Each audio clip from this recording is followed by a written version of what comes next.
दुनिया दो हिस्सों में बटी है।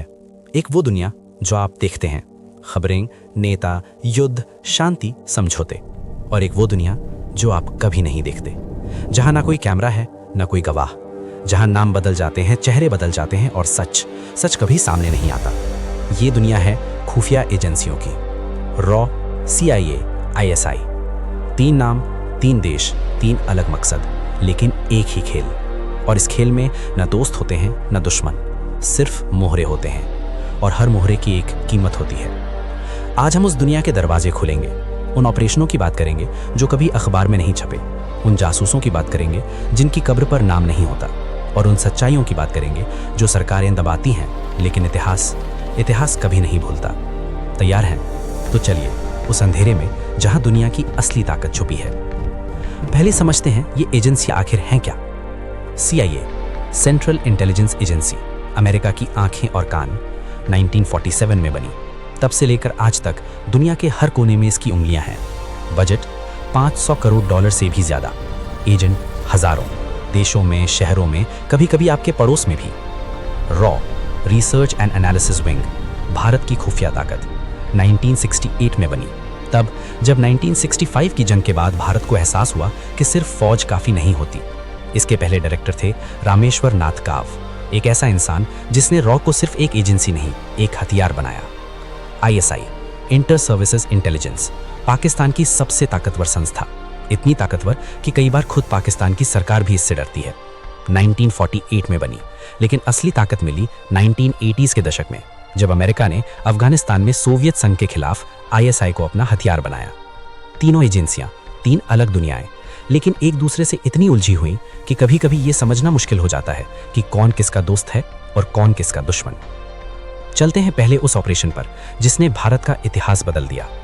साल 1971, पाकिस्तान के पूर्वी हिस्से में, जिसे आज हम बांग्लादेश कहते हैं, एक नरसंहार चल रहा था। पाकिस्तानी फौज ने अपने ही नागरिकों पर ऐसा अत्याचार किया जिसे दुनिया ने ऑपरेशन सर्च लाइट का नाम दिया। लाखों लोग मारे गए, करोड़ों शरणार्थी भारत में आए, लेकिन इस सब के पीछे एक और खेल चल रहा था, खामोश, अदृश्य और बेहद खतरनाक। रॉ के चीफ RN काव ने एक ऐसा ऑपरेशन शुरू किया जिसका नाम इतिहास में कभी ठीक से नहीं लिखा गया।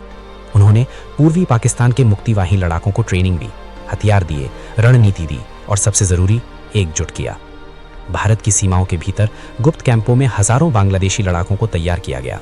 ये काम इतने गुप्त तरीके से हुआ कि CIA को भी पूरी भनक नहीं लगी, और CIA उस वक्त पाकिस्तान के साथ थी क्योंकि अमेरिका पाकिस्तान के जरिए चीन से संपर्क कर रहा था। हेनरी किसिंजर, अमेरिका के राष्ट्रीय सुरक्षा सलाहकार, ने इंदिरा गांधी को चेतावनी दी थी, लेकिन इंदिरा गांधी ने एक काम किया जो उन्हें सच्ची रणनीतिकार साबित करता है।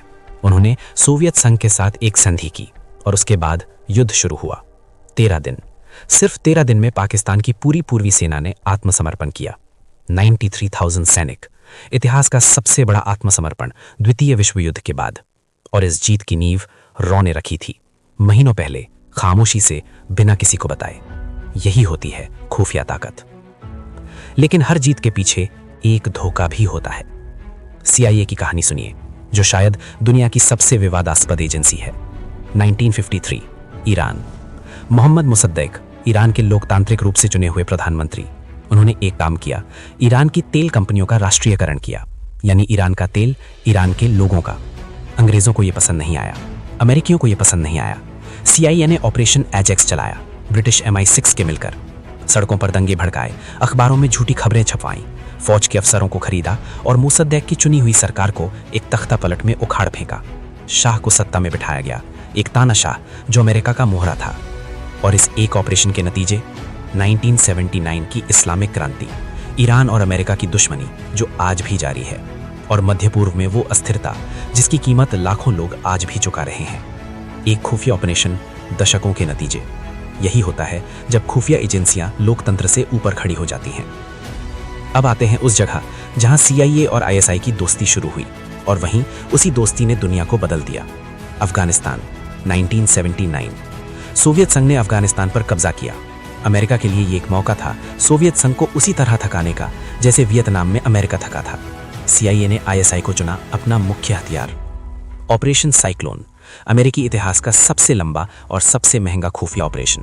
अरबों डॉलर ISI के जरिए अफगान मुजाहिदीन को भेजे गए। हथियार स्टिंगर मिसाइल से लेकर AK-47 तक, ट्रेनिंग, पैसा और एक विचारधारा जिसे जिहाद का नाम दिया गया। ISI के तत्कालीन प्रमुख जनरल अख्तर अब्दुल रहमान और CIA के डायरेक्टर विलियम केसी ने दोनों ने मिलकर एक ऐसा नेटवर्क बनाया जो दुनिया भर से लड़ाकों को अफगानिस्तान खींच लाया। उन्हीं लड़ाकों में था ओसामा बिन लादेन। 1989 में सोवियत फौज अफगानिस्तान से चली गई।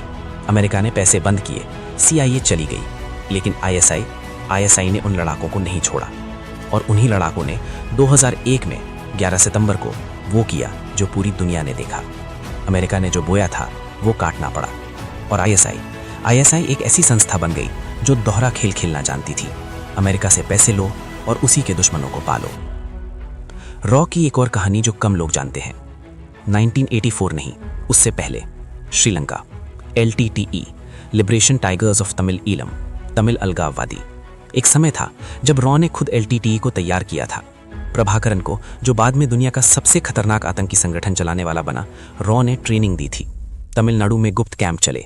भारत ने सोचा था LTTE एक औजार होगा श्रीलंका पर दबाव बनाने का, लेकिन औजार कभी कभी अपने मालिक को ही काट लेता है। 1987 में राजीव गांधी ने EPKF, Indian peace keeping force, Sri Lanka भेजी LTTE को खत्म करने के लिए। वही LTTE जिसे एक समय भारत ने खड़ा किया था। और 1991 में उसी LTTE ने राजीव गांधी की हत्या कर दी। ये खुफिया दुनिया का सबसे दर्दनाक सबक था। जब आप किसी को ताकत देते हैं, उसके इरादों को कभी मत भूलिए। अब बात करते हैं उस आदमी की जिसने अकेले दुनिया की 2 सबसे ताकतवर खुफिया एजेंसियों को हिला दिया। रविंदर सिंह, रॉ का एजेंट जिसने ISI के लिए काम किया। ये कोई फिल्म नहीं है, ये सच है। रविंदर सिंह को 2004 में गिरफ्तार किया गया। वो रॉ में काम करता था और साथ में ISI को जानकारियां देता था। उसने भारत के कई खुफिया ऑपरेशनों की जानकारी पाकिस्तान को दी। ये केस इसलिए ज़रूरी है क्योंकि ये बताता है कि खुफिया दुनिया में सबसे बड़ा खतरा बाहर से नहीं, अंदर से होता है। डबल एजेंट, वो इंसान जो 2 मालिकों की सेवा करता है और दोनों को धोखा देता है। हर एजेंसी का सबसे बड़ा डर यही है। CIA के इतिहास में एक नाम है एल्रिच एम्स। 32 ईयर्स CIA में, और उन्हीं 32 ईयर्स में से 9 साल वो सोवियत KGB के लिए जासूसी करता रहा। उसने कितने एजेंटों के नाम दिए? 10 से ज़्यादा, और उनमें से ज़्यादातर को सोवियत संघ ने मार दिया। कैसे पकड़ाया? CIA को शक हुआ जब उन्होंने देखा कि एम्स की तनख्वाह थी $70,000 सालाना, लेकिन वो $2.5 मिलियन की गाड़ी चला रहा था, महंगे घर में रह रहा था, विदेश यात्राएं कर रहा था। पैसा हमेशा धोखा देता है। 1994 में गिरफ्तारी हुई, आजीवन कारावास। और उसके पीछे CIA ने एक बात सीखी, जो एजेंट अपनी आमदनी से ज़्यादा खर्च करे उस पर नज़र रखो। अब उस ऑपरेशन की बात करते हैं जिसे CIA ने खुद अपनी सबसे बड़ी सफलता कहा है। ओसामा बिन लादेन का अंत, 2 मई 2011, एबटाबाद, पाकिस्तान। लेकिन इससे पहले की कहानी, वो कहानी जो कम लोग जानते हैं। CIA ने एबटाबाद के उस कंपाउंड को ढूंढा कैसे? एक नाम था अबू अहमद अल कुवैती, बिन लादेन का कुरियर। CIA को शक था कि यही इंसान बिन लादेन तक पहुंचता है। सालों तक CIA ने इस एक इंसान को ट्रैक किया, उसके फ़ोन, उसके कॉन्टैक्ट्स, उसकी हर हरकत। 2010 में एक फ़ोन कॉल ने सब बदल दिया। अल कुवैती ने एक पुराने दोस्त से बात की। उस बात से CIA को पता चला वो एबटाबाद में है। CIA ने एबटाबाद में एक सेफ हाउस किराए पर लिया। वहाँ से उस कंपाउंड की निगरानी शुरू हुई, महीनों तक। एक इंसान था जो उस कंपाउंड में था, जो बाहर नहीं निकलता था, जिसका कद लंबा था। CIA 95% श्योर थी, लेकिन 100% नहीं। प्रेसिडेंट ओबामा ने फैसला किया, ऑपरेशन नेपट्यून स्पीयर।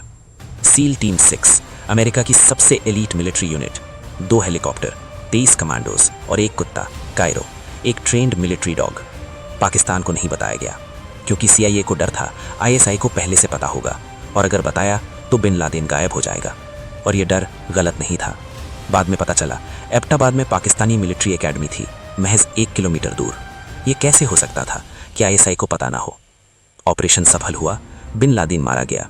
लेकिन एक सवाल आज भी जवाब का इंतजार कर रहा है, क्या ISI जानता था?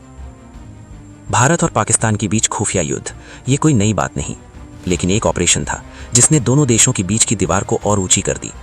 कारगिल 1999 से पहले रॉ की एक चूक। पाकिस्तानी फौज ने कारगिल की चोटियों पर कब्जा किया था और रॉ को पहले से पता नहीं था। ये रॉ की सबसे बड़ी विफलता मानी जाती है, लेकिन इसके पीछे की कहानी और भी गहरी है। कुछ एनालिस्ट्स का मानना है रॉ को संकेत मिले थे, लेकिन पॉलिटिकल लेवल पर उन संकेतों को सीरियस नहीं लिया गया। प्राइम मिनिस्टर वाजपेयी अभी अभी लाहौर बस यात्रा करके आए थे। दोनों देशों के बीच शांति की उम्मीद थी और उसी उम्मीद की आड़ में आईएसआई ने ये ऑपरेशन चलाया। जनरल परवेज मुशर्रफ, जो बाद में पाकिस्तान के राष्ट्रपति बने, इस ऑपरेशन के